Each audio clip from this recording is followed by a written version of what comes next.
people of God, how's it going? Well, today's Seeds of Hope is all about light. Light is so important for us. Light is so important for plants. We absolutely need it. In fact, some of our vitamin D comes from the sun, our exposure to it. And some people in winter in Wisconsin have a shortage of vitamin D and have to take some vitamin supplements because light is so needed. You need a light to illuminate a pathway if you're walking somewhere, especially if it's dark. You need a light to maybe help you see something that you couldn't see before. And Jesus, we are reminded in John 8 that Jesus is our light, the light of the world. And he says this, when Jesus spoke again to the people, he said, I am the light of the world. Whoever follows me will never walk in darkness, but will have the light of life. Light that brings about life. That's exactly what Jesus does for us, especially when there's an illumination of the areas in our life, areas that can cause death and harm, ways in which we are separated from loving God and loving people. And so God comes in and says, there's a different way. This different way is about mercy and justice. And we know that because right before this verse, we hear about the woman in adultery, the woman who ends up everybody wanting to stone. And Jesus says, no. You, without sin, go ahead, go for it, cast that first stone, and everyone left.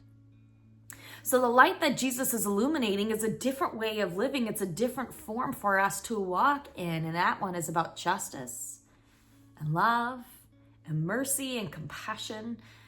And that's hard because in this world, everything goes for the opposite of that. Everybody's out to get more money. Everyone's out to get a better position. Everyone's out to worry about themselves. And so it's tricky when we have a counter idea about what we're supposed to be doing.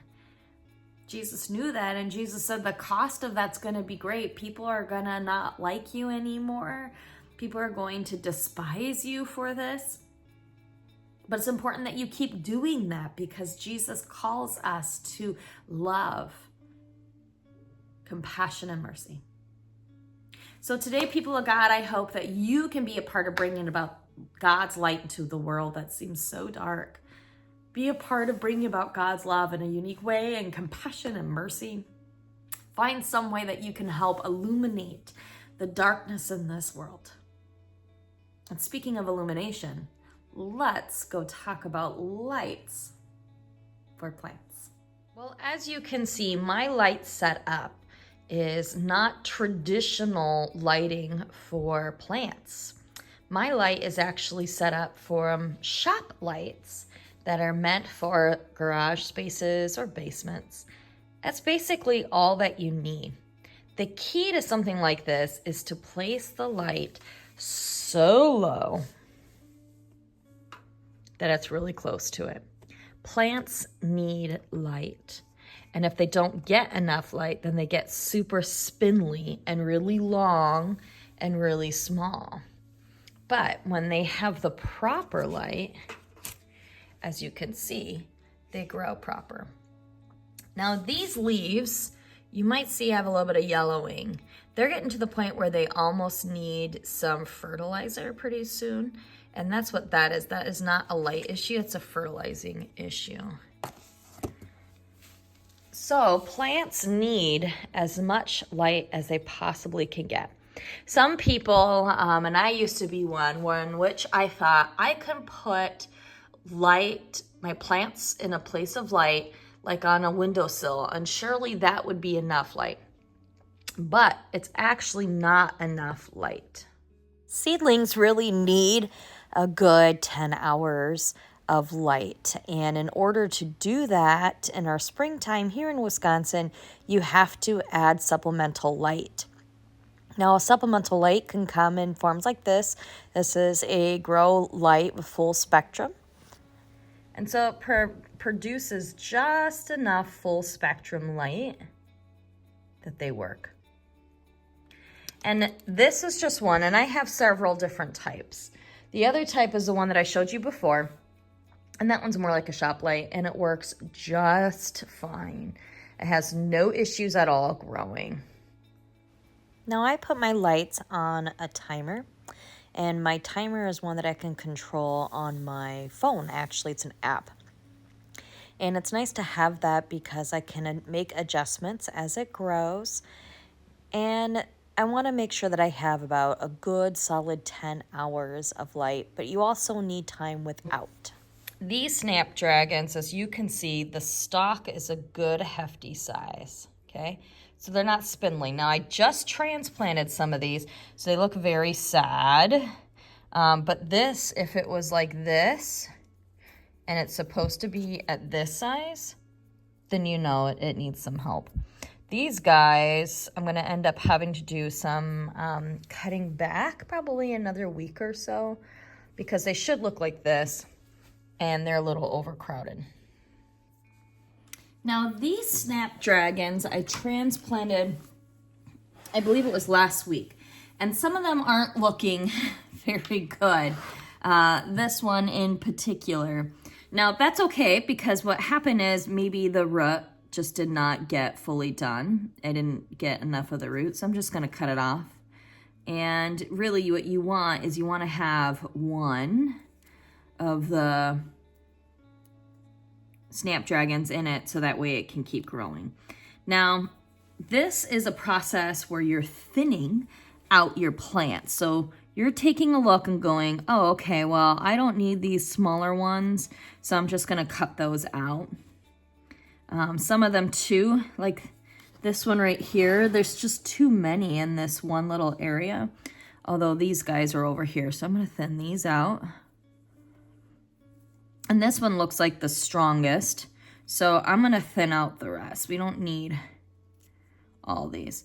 It used to absolutely kill me. Just, it was so painful to cut them, but now, you know, after you do it for a while, you know, it's okay. So this guy is not gonna live, is he? So that's okay. We'll just let it be for a little bit longer.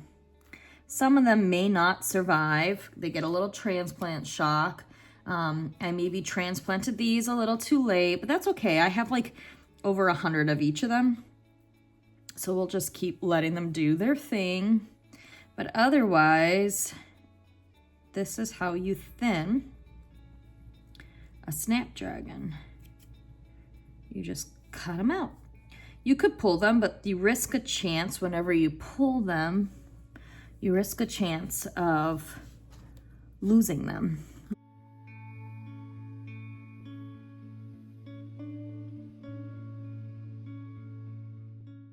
It's right about at this point that I started realizing that maybe it was more than just transplanting shock. Something else must be going on. There seems to be an awful lot of them that are dying at the base. And when I begin to discover some more, start to find that something else is going on.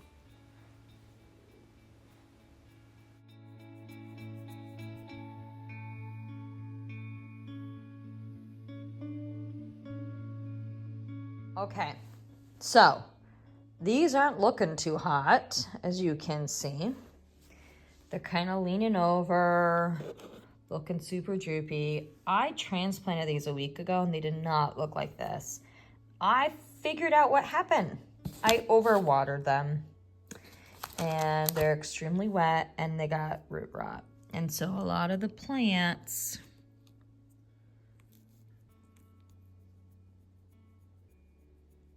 are getting root rot. Here's a really good example of that. Like this sucker is just, look how you pull it out and it just comes out like that. It shouldn't do that. That's root rot. So I may have just, that one's, it's not okay. So I may have just, you know, killed a bunch of snapdragons, but we will throw the fan on it. We'll see if I can save some. If not, it is what it is. And that's why I plant thousands. See, that's classic root rot. Yeah, just too much water. And it's killed it. It like smothers it out. Some plants like lots of water, but not these guys, especially when they're this little. So we'll add a fan on it, try to dry it out. I drained it. We'll see what happens. Maybe I could get a couple to bounce back. Ugh, so frustrating doing little mistakes like that I should have paid attention. What I must have done is I watered it, went on, watered other things, came back and watered it again because it soaked all the water up, and then I thought it needed more water, but it didn't. Here's an example of other snapdragons that I did on like the same day. So as you can see, these are doing much, much better than the other ones. It happens sometimes. So I want to show you how to pinch sweet peas. These sweet peas are getting pretty good. You want to pinch anywhere from 2 to 4. They're starting to even get their little tendrils, I think they're called. So when they get 2 to 4 true leaves, that's when you want to pinch them so that way they begin to branch out. And these guys, I'm actually going to start putting them outside a couple of times because the temperature during the day is where they really love it. And if it's too hot, it will grow too fast, and you don't want them to grow too fast. And they're not too spindly. They're actually doing really good. So this one has 1, 2, 3, 4. So we're going to take this right here, and pinching it just means that you take your finger or a pair of scissors and you just pinch. I know it maybe hurts a little bit to do that, but it's needed. And so this guy's got 1, 2, 3. But we're gonna pinch him anyways. Pinch it right there. 1, 2, 3. We're gonna pinch it. Yeah. So I'm gonna go through and just pinch pretty much everything that has at least 2 leaves.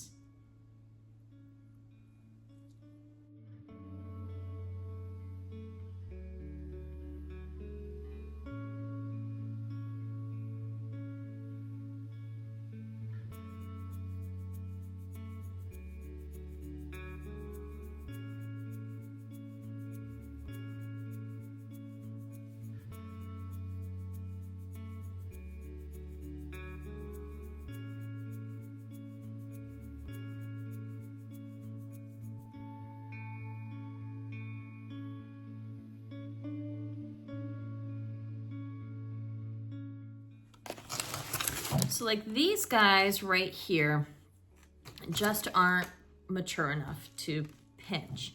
As you can see, this guy really only has like 1 set. So we won't touch those, we'll let those be. And that's as easy as it is to pinch sweet peas. And there are some plants that you want to pinch as well, like snapdragons you want to pinch. You can pinch zinnias. You can pinch pretty much anything that says don't pinch it. So things that you can't pinch would be like stock, because it's only 1 shoot and you can't pinch it. And it will tell you usually don't pinch. Yeah, pinching is pretty easy. It's a great way to get more blooms out of your plant, get more branching. And sometimes it hurts when you get that very first flower on it, and it's probably a good idea to cut it off, because then it will branch and you'll get longer stems for fresh cut flowers. Well, people of God, thank you so much for joining me today. Remember to plant your seeds of hope. Have a beautiful day.